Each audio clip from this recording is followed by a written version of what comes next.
And I love that about your campaign, that you are really identifying us as the common sense party. That's the key, because we really are. When everybody looked at, and it came up multiple times today, these 80-20 issues that the Democrats keep picking the crazy side of things.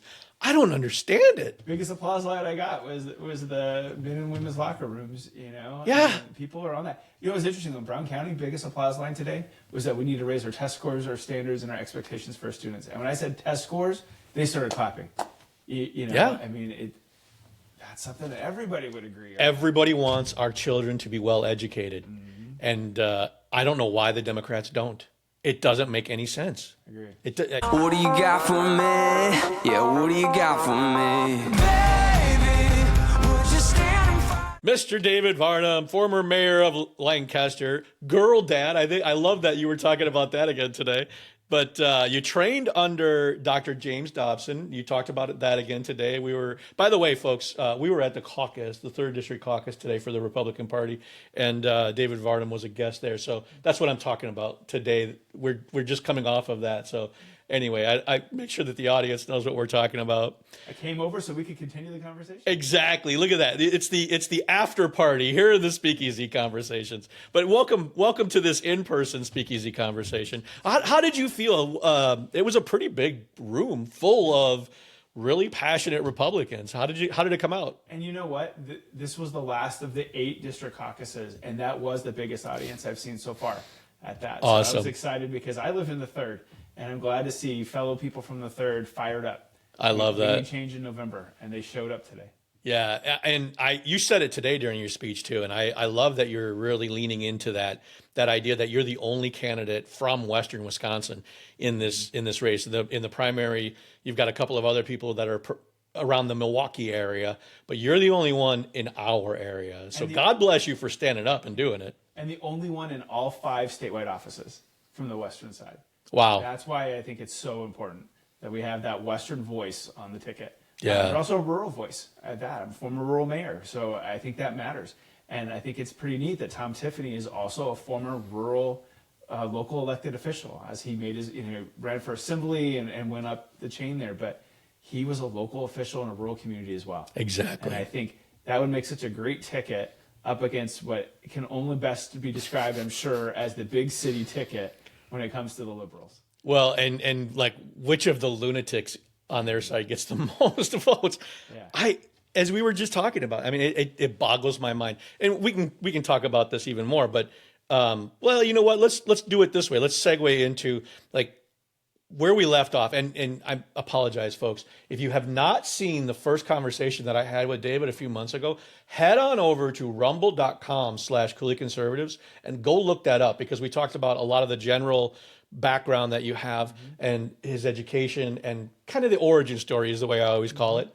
But go watch that, rumble.com/CooleyConservatives, or you can also just search for Cooley Conservatives at youtube.com. You can find it that way too. You'll get all that background stuff. But this one, I want to go deeper.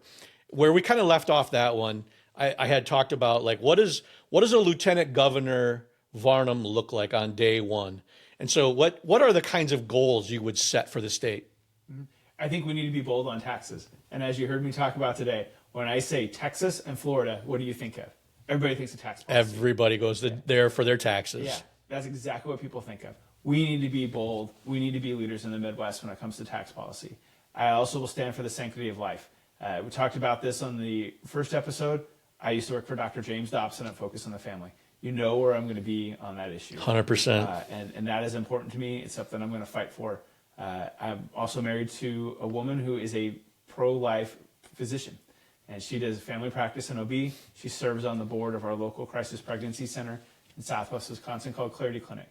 So it's what a blessing to have an advisor like her on your side too. Yeah, and it's a priority. I'm a girl dad. We talked about that. Yeah. Off screen and earlier today. We need to keep men out of women's locker rooms and their sports and their bathrooms. It's common sense. And as a girl dad, that's important to me. But one thing I think is pretty cool, Tom Tiffany's a girl dad too. And I really like the idea of having 2 dads fighting for their daughters in Madison. Right on. And that's something I'd be looking to do. Also making sure that we ensure that state and local law enforcement work with federal immigration authorities to deport criminal illegal aliens from our state. Yes. And finally, education. And it's something we were talking about off screen here before we hit play, but we need to give parents a choice and a voice in education. But when I was at the 8th Congressional Caucus today, the biggest applause I got was when I said we need to raise our test scores and our standards and our expectations for our students. And I think that's something as parents, that cuts across all political lines. Exactly. But all these games they've been playing with DPI and Governor Evers, we need to stop that.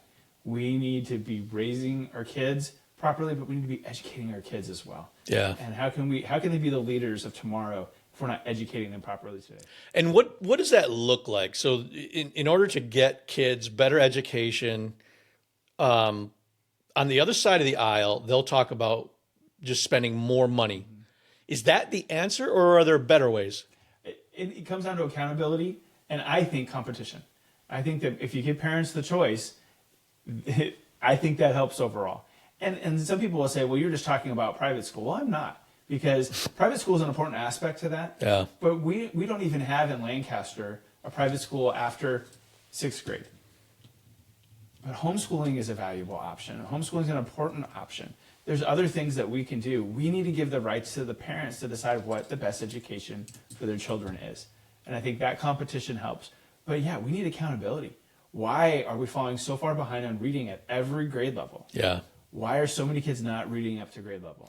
Well, the DPI keeps lowering the bar for our children. Instead of raising expectations and teaching them up to a level that matters, they're dumbing them down and lowering the bar. It's so pathetic. Yeah. And we need to put a stop to that. And I think accountability is a good way to do that. Yeah. And in some of these benchmarks. But Mississippi, some of these states that have completely turned it around. You hear Tom Tiffany talking about how we've fallen behind Mississippi. How did they do it? They did it by making the standards harder. And if you weren't able to hit the reading level by 3rd grade, you were left back. Yeah. And it turned their whole state around. Well, and it's no different than an adult in a professional, workplace. You need to understand what the expectations are, and then you can live up to them. Children are the same way. Once they know the expectations, they will live up to them. My wife is a teacher. She knows this. She sets these expectations for the children, and they always achieve them. Mm-hmm. So good on you. That's a great way to do it. I think it's important. We need to raise those expectations for our students. I think they can rise up to the challenge. Yeah, I agree. And another thing too, you had mentioned the competition and the accountability kind of going hand in hand. Mm-hmm. I just had a conversation with Adam Manka, who's on the lacrosse school board, kind of about this area as well.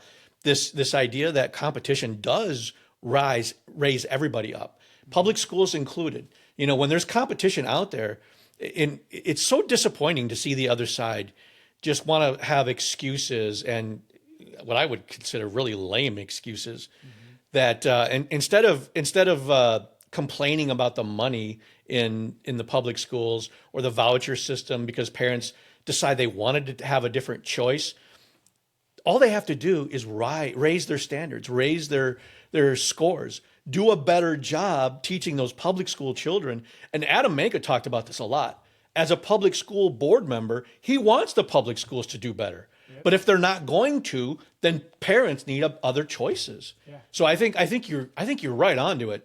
Competition builds accountability. It builds better scores. It just rises all boats, as the old saying goes. The rising tide lifts all boats, or whatever.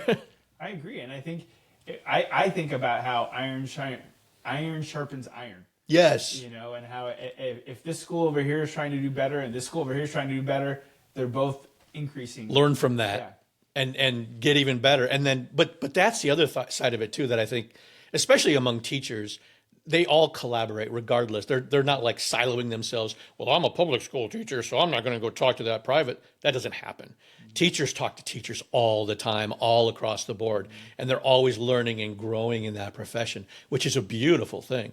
The sad part is the administrators. They're the ones that seem to be locked into some mindset that doesn't go anywhere. I don't know. Or am I off base on that? No, and one of my concerns is the fact that we're spending more and more money on administration. And it really needs to be in the classroom. Yeah. And the studies and the surveys and the different things that are coming out are showing that. We're just spending more and more on administration. And I think we're putting our money in the wrong priority. Yeah, that's a good point. Well, and speaking of money in the wrong priority, as I was going around campaigning for county board, property taxes. Every door I stopped at and talked about property taxes. That is a concern that everybody has. Yeah. And as you said earlier, like education, regardless of people's political parties, nobody wants to pay more or too much in taxes. How does a Lieutenant Governor Varnam help us lower taxes? Well, we really need to be bold. I think we need to take a scalpel to it. And I think we really need to overhaul how we do taxes. But I would say this, I'm a former mayor. I did 3 terms as mayor of Lancaster. When I left, we had the lowest property taxes and lowest utility fees of any city in our county. That's awesome. I think that matters because I'm in a race for lieutenant governor where I am the only person in that race that's held office before. And I think that matters because you get these politicians on both sides and local races that talk about how, they're going to be fiscally conservative. They get in there and they're not. And I have a record that shows what I did, and it shows that I did what I said I was going to do, and I think that is important. But taxes are too high, and I think that is the number one thing I'm hearing too, especially after those bills came out. Yes. That we're due in January. It's on everybody's mind. We're seeing it, and some of these communities, they went up so much. You're talking about people that are on fixed income. You're talking about people that were trying to budget, and then all of a sudden there's these huge increases from the schools and from the local government that just make it really hard financially. They're having to make really important decisions on how they're going to spend their money now. That's right. Because of that. Yeah, and as I said, I mean, I'm not just saying this.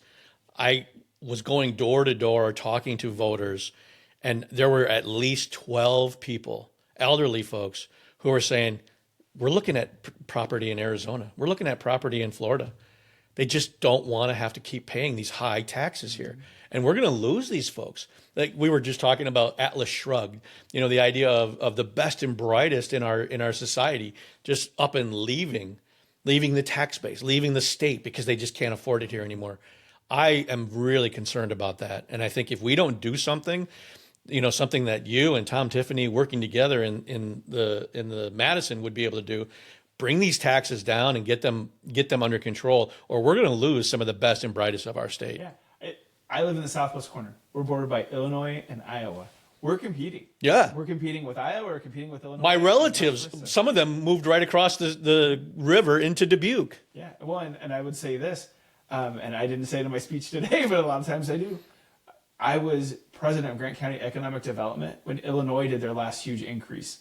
And we could not keep up with demand in the business parks on the southern border of our county. They ran out of room. What a great problem to have. Because all these businesses wanted to move just inside the border into Wisconsin to pay less in taxes. That is a real thing. And as much as the left tries to talk about why we shouldn't do it, it is a real recruiting tool to our state to be competitive when it comes to property taxes and income taxes as well. Well, and the other thing too, it's awesome how all of our ideas keep overlapping and a lot of this stuff. At the county level, I was explaining to people, if we could control the county government, and this also goes for the state, but if you could control the county government and start really clarifying what the expectations are, what is not belong to government, so that an entrepreneur, maybe a small business, takes care of that part, or a charity takes care of that, instead of the government always taking it on. What ends up happening is you get the private sector. You get some entrepreneur, some brilliant entrepreneur who starts up a new business, and now he's got to hire people, and those people have families, and they have houses, and they buy groceries. You're expanding the tax base. But if you keep everything in government, it just sucks the prosperity out of it. And so I love this idea of the competition and lowering the tax burden to draw in even more private sector investments, because that grows the tax base and it helps everybody. Again, the idea of a rising tide lifts all boats. And when I was mayor, that was why growing our city and bringing more businesses in was always my top priority. Because if you bring those people, if you bring the business in, not only are they paying property tax for the business, but they're bringing their workers in and they're bringing their kids into the school system. It raises the tides. Everybody does better because of that. Right on. And you have to make sure you have those jobs in your community. Yeah, no, that is a great point. Well, and the other thing that you mentioned, one of the pillars that I love to hear you talking about is the idea of working with our federal agencies about immigration law and I mean just general law and order too. I know in the La Crosse area, we're seeing crime rates starting to go up way too much, way more than they should. For a community our size, we should not be seeing the numbers of rapes and assaults and things that we end up seeing. How does a Lieutenant Governor Varnum help with that? Well, as with any of these issues, right? I'm not the governor. Governor Tiffany would be in that role, but we're going to need to sell it. We're going to need to be out there talking about it because every time that Governor Tiffany signs something new or has a new executive decision, passes down a new policy, the sky is going to be falling. The left is going to be talking about how this is horrible, it hurts our families, it hurts our businesses, and we're going to need to be out there talking about, no, that's not true. Here's how it keeps us safer. Here's how this improves our quality of life in Wisconsin. And we're going to need people from all different sides of the state out there talking about that. But with my experience, having worked for Dr. Dobson, I've also been a former congressional aide on housing, water, and transportation. In Southern California, where immigration is a huge issue, I have lived in that. And we don't want it to be like California. Yeah. And I can be out there telling these types of stories and helping him to improve our state. Because that's where I think I can be most helpful on these issues is I have worked in a lot of these policies. I have been involved in a lot of these situations. And I can be out there talking about it. I like that, kind of that spokesman to help. Well, like you were saying, I mean, you're going to have to bring people together to get some of the things done. You know, he can set the vision, but then you can help go out, be the spokesperson to start bringing the coalitions together and actually make it work. Well, think about Rebecca Clayfish. Think of all that she did to help Scott Walker. She was like the glue that kept it all together. Yeah, and she was picking up the phone trying to get businesses to move to Wisconsin. Yes. She was out there talking about Act 10 and how it helped our state. Can you think of anything Mandela Barnes or Sarah Rodriguez have done except for running for higher office? No. No, I can't actually. It's scary. And he hasn't, Governor Evers hasn't even endorsed either one of them for governor, which I think is pretty telling. Tells you something right there. Exactly right. I see it as being with a team with Tom Tiffany to help him, to help our state, to help Republicans in the legislature to pass common sense legislation and goals. Yeah, I think that makes a lot of sense. Well, and probably one of the toughest questions that I have for you. This is not a gotcha. Okay. How do we inspire more people on our side to get out and vote? I know just in this last election, we took some pretty heavy lumps. The Judge Maria Lazar, we did not get nearly the votes we thought we could get with her. How do we inspire more people to get engaged in this process? I really think it's multifaceted, and we could probably do a whole 2 hours We probably- on how we could do that. But I think the bottom line is people have to feel that their vote matters and that they're part of a movement or a cause. And I think that is really important. I think a lot of people didn't even know there was an election last week. And that's the spring elections are different. They're unique in that, like you said, a lot of people don't even realize they're going on. They have to be fired up about something. And I think we have to make sure that people know what's on the line in these races because this Supreme Court race was really important. These county supervisor races like your own, they're really important. And as I said earlier, when I left being mayor, we had the lowest property taxes, lowest utility fees of any city in our county. Mm-hmm. That impacts people in a major way that they don't even realize. They'll show up for the presidential race, but who's your mayor, who is your alderman, who is your county supervisor really impacts your pocketbook. It does. And I think we have to keep reminding people of that. We have to do a better job of that. We have to be talking about these issues that are on the line if people don't show up to vote. And I think that's important. I also think we need to have more money on our side. I don't think we have as many door knockers, from the RPW side of things. I think we had a lot more of those for Brad Schimmel and for President Trump when he was running. Yeah. We need to find a way that we can fundraise more money to help go to that. Yeah, that's a good point. I know I've heard some criticism about the ground game for this Supreme Court race. Like there wasn't enough fundraising, there wasn't enough ground game organization, those kinds of things. While I don't disagree, I mean, there's definitely evidence that it was multifaceted, as you said. I mean, really good point. There's always more than one thing that goes into these perfect storms. There's a lot of people out there trying to say it's one thing, and it's not. It's not one thing. It really isn't. There are a lot of things that we need to look at improving. Maria Lazar is a great person. I spent a lot of time with her. Somebody asked me recently if I'd ever been in an event with her, and I said, yeah, probably close to 100. She was great, or is great, I should say. Yeah. Is great. You can't just put that at her feet. You can't just say, oh, No. it's the candidate. It really wasn't. She was a wonderful candidate. I thought very highly of her. Incredibly smart, incredibly bright, and somebody that even my daughters would want to go to events that they knew she was going to be at. Yeah. Because they really liked hearing Maria, talking to Maria. And I think that says something, because my daughters are 12 and 16. They want to come along because of a political candidate running for judge. That's pretty cool. Good for them. You really did a good job then if they're that engaged in civics and everything. No, and I agree with you 100%. I had Judge Maria Lazar on this podcast twice, and just in email correspondence back and forth. We're probably going to be having her on even more frequently, like we were talking about off air. She is super, super smart. I have learned so much about the legal system, even at the circuit court level that she's at now. It would be fun. I'll have to figure out how we can do that in a way that makes sense. But I think, nerding out on legal stuff is kind of helping to educate people about civics and why some of these things are important. I think that's a good point. Like you said, just we can do a better job to get the word out there and why these things are important and how it all kind of fits together to impact their pocketbooks. And I don't want to pick on Lancaster here, but Lancaster recently, like I said, when I left office, they had the lowest property taxes, lowest utility fees. They're now second. That matters. There are people that started voting to raise taxes, and it was a little more divided on the council vote, but taxes started going up. That really does impact your pocketbook. Who's in charge of your community matters.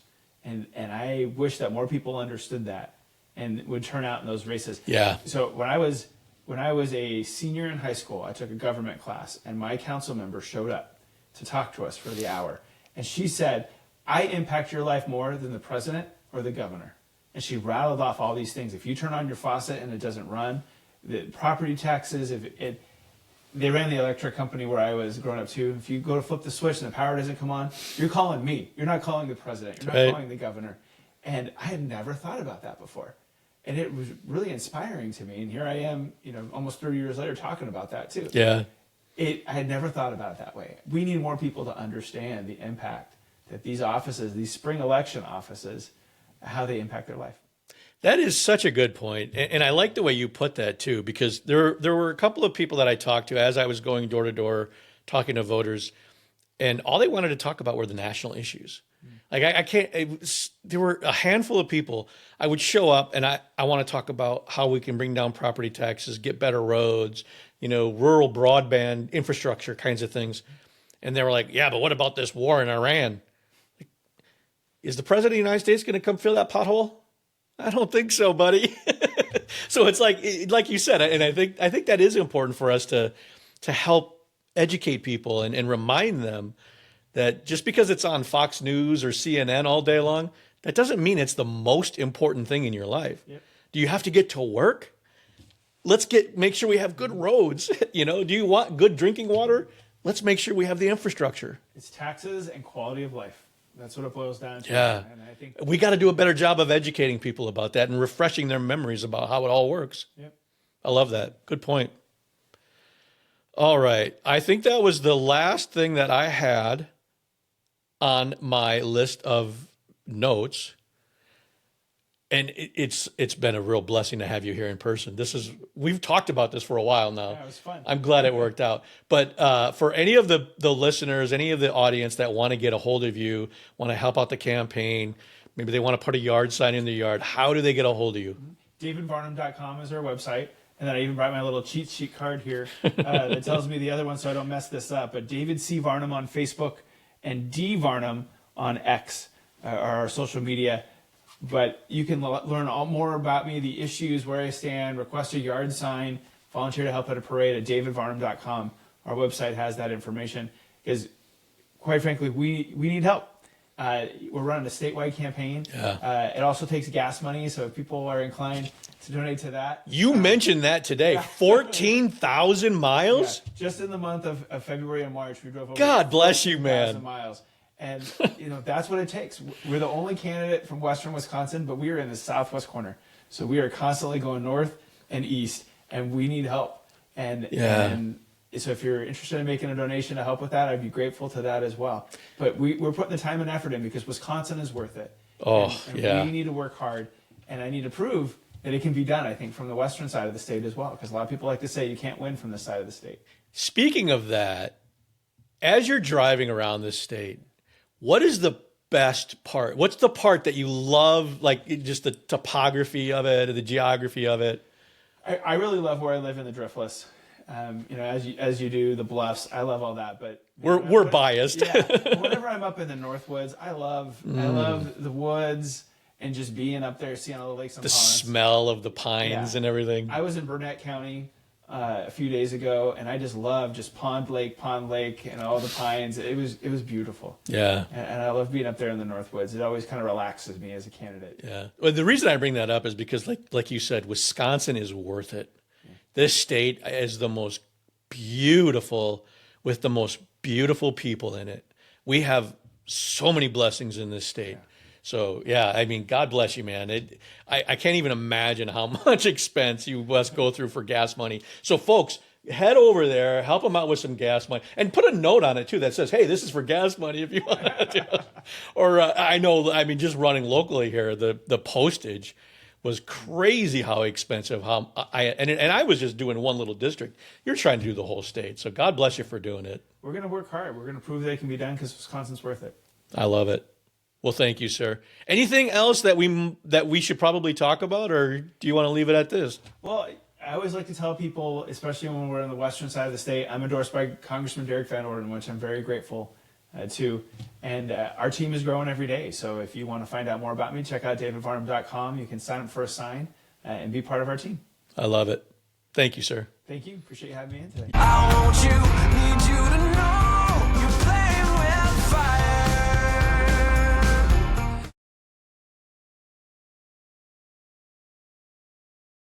Atlas Shrugged is a novel where it talked about the basically socialism taking root in the United States. Okay. And the idea was, it was a fictional, obviously, idea of these bureaucracies in Washington, not so fictional, just taking more and more power away from the people, away from the actual elected officials.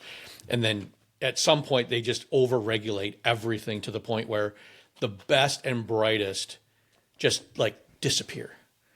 Like there's an oil tycoon who just burns all of his oil fields and says, I'm not giving any more taxes. I'm not giving any more to the government because everything I work for ends up in the government's hands and they just piss it away, kind of an attitude. So all of the best and brightest in the country, they burn everything down and they just disappear. Well, what's left when you don't have the best and brightest in the country anymore? Mm-hmm. That's what this story is all about. So I said, the first option, Atlas Shrugs. All the best and brightest just get out of the way and let the voters get exactly what they voted for, but good and hard. Let the taxes go skyrocketing the way we know they're going to, that kind of thing. I said, or step two. We talk about this at work all the time, the idea of sheepdog mentality, protecting the flock, defending the flock, even when the flock hates us. They don't like the sheepdogs. So I said, it's like parenting. Exactly. Do we Kids keep don't like it, but we keep looking out for Do them. we keep trying to protect the flock, even though the flock doesn't like us? Or the third option, a sheepdog that joins with the wolves in preying on the flock. And she wrote back like right away, well, I can tell you there's no way any one of us is going to join the wolves because that's not our heart. So like you were saying, it's that idea. And then it was the idea of like the final thing that came out of the conversation between her and I, it was, and I feel bad that I can't remember exactly which scripture it is, but as for me and my household, we will serve the Lord. Mm-hmm. And that's ultimately what it came down to. So, so many people are feeling that sentiment these days. I think there's a real revival going on in the country. I think so, too. I agree. It's a beautiful thing. More and more people are really embracing faith. That is more important than political power. It's more important than a paycheck. It's really encouraging to see more and more people embracing faith. Mm-hmm. But yeah, we could probably talk about that too. Whatever you want to talk about. I don't expect